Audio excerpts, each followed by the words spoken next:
दोस्तों, मेरा नाम है मुन्नी गुप्ता। मैं आपको इतिहास के विषय में पढ़ाऊँगी। इतिहास क्यों पढ़ते हैं, किस लिए इतिहास पढ़ते हैं। इतिहास एक सब्जेक्ट है। इतिहास के बारे में जो पुरानी जो चीज़ें बीत चुकी हैं उसके बारे में जानने के लिए हम इतिहास पढ़ते हैं। और वहाँ जो राजा महाराजा थे, क्या क्या बीते, क्या क्या हुआ, हमारा भारतीय जो संस्कृति है, जो हमारा भारत है, जो विश्व है, इतिहास में क्या क्या हुआ, उसके बारे में हमें कैसे प्राप्त होता है, कैसे हम यकीन करें कि हाँ इतिहास है और इतिहास में जो लिखा है वो सही है, और जो इतिहास हम पढ़ते हैं क्या वो सही है कि नहीं सही है। अगर ये क्वेश्चन करेंगे तो हम पाएंगे कि जो प्राचीन इतिहास था, जो इतिहास थे, इतिहास के स्रोत, जानने के स्रोत क्या क्या है, इतिहास कैसे पता चलता है। तो सबसे पहले देखिए इतिहास के जो यात्री वगैरह आए, विदेशी यात्री जो आए पहले पुराने ज़माने में जो थे, यात्री थे, जिनके राजा महाराजा थे, उनके दरबार में आते थे वो, और यहाँ पे रहते थे। और यहाँ पे रह के, जैसे कि मान लीजिए वास्को डी गामा ने भारत की खोज की, तो भारत की नहीं खोज की, उन्होंने भारत के रास्ते की खोज की। वो क्या हुआ, तट के सहारे यहाँ पे आए, अपने भारत में आए। फिर वहाँ के राजा जो थे, पोरस थे, मतलब कोई राजा थे, वहाँ पे वो रुके। उसके बाद वहाँ पे जो वास्को डी गामा आए तो वो नाव वगैरह थे, नाव वगैरह में आए, तो वही नाव में बैठा के उस राजा को और उनकी रानी को घुमाया उन्होंने। जब घुमाया तो यहाँ के राजा रानी ने खुश होकर बहुत सारे मसाला वगैरह दिए, उनको बहुत सारी चीज़ें भेंट में दी। फिर जब वहाँ अपने देश में गया वो, तो वहाँ लगा, उन्होंने वो कहा कि देखिए इतना मसाला वगैरह मिले हैं, इतना सब कुछ मिला है। तो लोग और उत्सुक हुए, सोचे हम भी चलेंगे, हम भी वहाँ, मतलब वहाँ सब कुछ आसान दामों में मिल रहा है।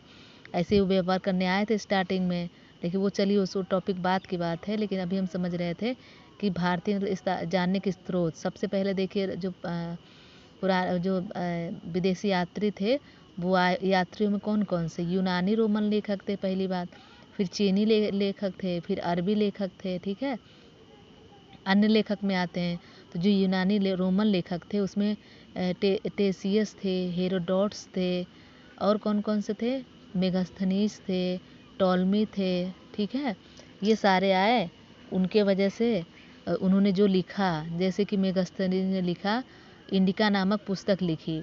वो मौर्य युगीन, जो मौर्य सम्राट थे उस टाइम में, उनके जो राजदरबार में जो कुछ था, जो भी था, उनको सेल्यूकस निकेटर के वो क्या थे, राजदूत थे, उनके बारे में जो कुछ उनके बारे में उन्होंने लिखा, उससे हमें मिलता है। टालमी आए, टालमी ने भारत का भूगोल नामक पुस्तक लिखा, उसके बारे में जो मिला, जो हुआ, उससे हमें पता चला। ऐसे ही धीरे धीरे मतलब हमें पता चलता गया। उनके लेखक से हमें मिलता है, जो लेख उन्होंने लिखा है। और दूसरी बात, जो पुरातत्विक संबंधी साक्ष्य थे, पुरातत्व एक विभाग का नाम है, पुरातत्व विभाग, वो खुदाई वगैरह कराते हैं, उससे जो मिलता है, जो औजार वगैरह मिले हुए हैं, जो पत्थर के औजार मिले हुए हैं, जैसे कि जो और भी बिल्डिंग वगैरह मिले हुए हैं, जो स्तूप वगैरह मिले हैं, जो मंदिर वगैरह मिले हुए हैं, उससे भी हमें लगता है कि हाँ ये इतिहास हमारा ये है। इतिहास के बारे में जो भी लिखा है वो सत्य ही है, एकदम सत्य नहीं है लेकिन फिर भी सत्य है। जैसे कि मान लीजिए आप आगरा जाएंगे तो आगरा लाल किला जाएंगे तो आप देखेंगे, खुद आंखों से जब देखेंगे तो आपको यकीन होगा। वहाँ ताजमहल देखेंगे तो आपको लगेगा कि हाँ ये शाहजहाँ ने बनवाया था, और जो किताब में लिखा है वो सही है। और दिल्ली जाएंगे, कुतुब मीनार देखेंगे, कुतुब मीनार किसने बनाया, कुतुबुद्दीन ऐबक ने बनवाया था, ठीक है। और उसके बाद वो टॉपिक छोड़िए, मतलब इतना हमें पता चला कि इतिहास जो लिखा है वो सत्य है कि नहीं सत्य है। इतिहास हम क्यों पढ़ते हैं, इतिहास हम इसलिए पढ़ते हैं ताकि जब हम इतिहास से हम कुछ सीख ले सकें, ठीक है। अब देखिए इतिहास को कितने भागों में बांटे गए हैं। अगर हमें इतिहास पढ़ना है, इतिहास को 3 भागों में बांटा गया है, प्रागैतिहासिक, आदि इतिहास और हिस्ट्री। प्रागैतिहासिक काल में मतलब प्री हिस्ट्री, मतलब जो हिस्ट्री था, जो इतिहास था, उसमें क्या था, वो लिखा, जो ना लिखा गया ना कुछ था उसमें, उसे हमें पता चलता है कि कोई लिखा भी नहीं गया है और कुछ मतलब है भी नहीं, लेकिन उसके जो स्रोत मिले हैं, जो पत्थर के औजार वगैरह मिले हैं, जो कुछ भी मिले हैं, उससे हमें पता चलता है कि प्रागैतिहासिक काल के हैं।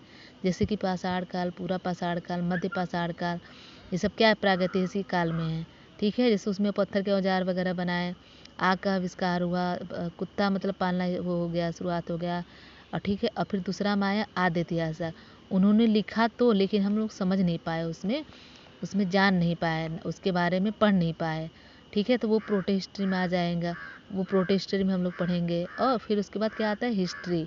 हिस्ट्री में क्या है, लिखा भी गया है और हम लोग पढ़ भी ले रहे हैं, तो वो हिस्ट्री पार्ट में, हिस्ट्री वाले भाग में पढ़ेंगे।